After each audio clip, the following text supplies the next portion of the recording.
Well, I am an admitted horror movie wimp. I usually can't handle the gore, but with this movie, I was freaked out 1 minute and laughing literally the next second. So tell me how you guys really took those two genres with this movie and why audiences should come see it. I would love to take credit for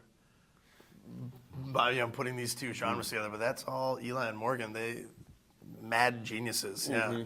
That's what it is. There was a lot of that. And this is the horror, and this is the comedy, and it's a tough mix. It's a tough balance to make. A lot of times you see that done with a lot more comedy, leaning on the comedy. You know, the scary movie franchise, which it is. There's like 5 or it's a big one. That is so comedy, so spoofy, and they just leave reality.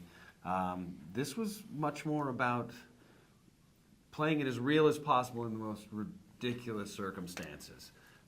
Somebody could jump into a wood chipper. Realistically, it could happen. We reacted to it as it happened, but that's where the humor comes from. Yeah, truth and comedy for sure in this movie. But what is it about? Why is someone jumping in a wood chipper? Oh, Tyler. Well, Labine.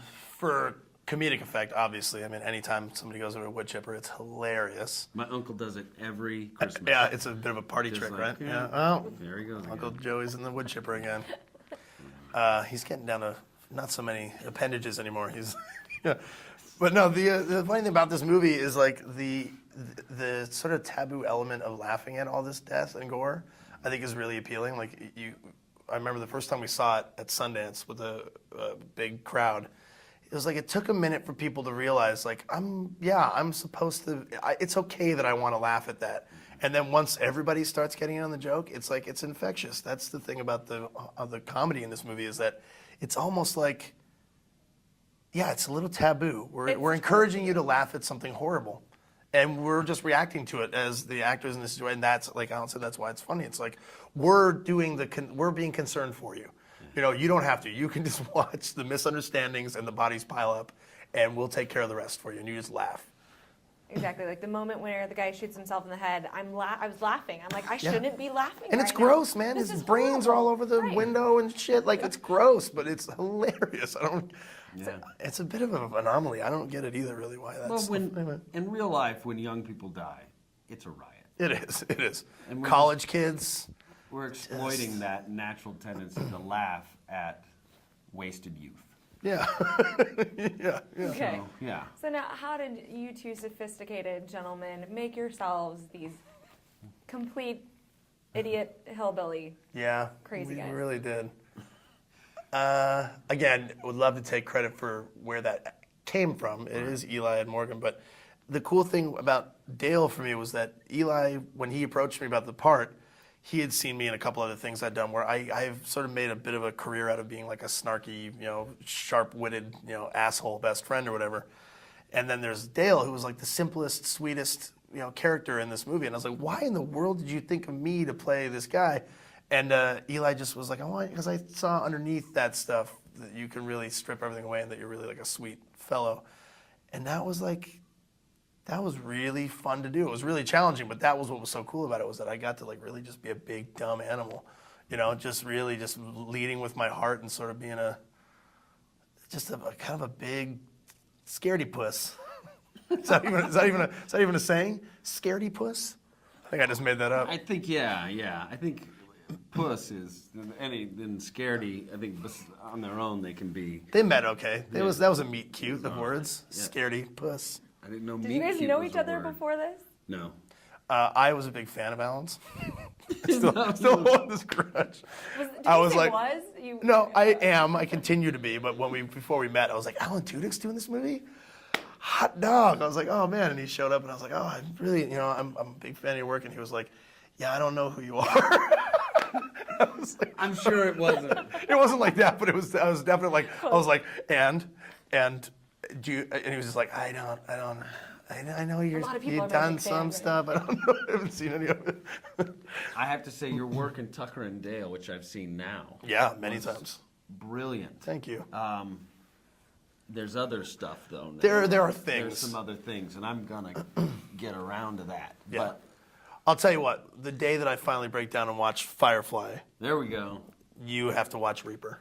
Oh yeah. All right? Yeah, yeah. Quid Got pro it. quo. All right. Yeah. It's a Okay, so deal. now that you've seen the movie and seen each other and seen the whole thing, what is your favorite line in the movie and or moment? Oh, shit. 'Cause I know I love, it's been a doozy of a day. Oh, nice. It has been a doozy of a day. I love just everything he does in that scene cracks me up.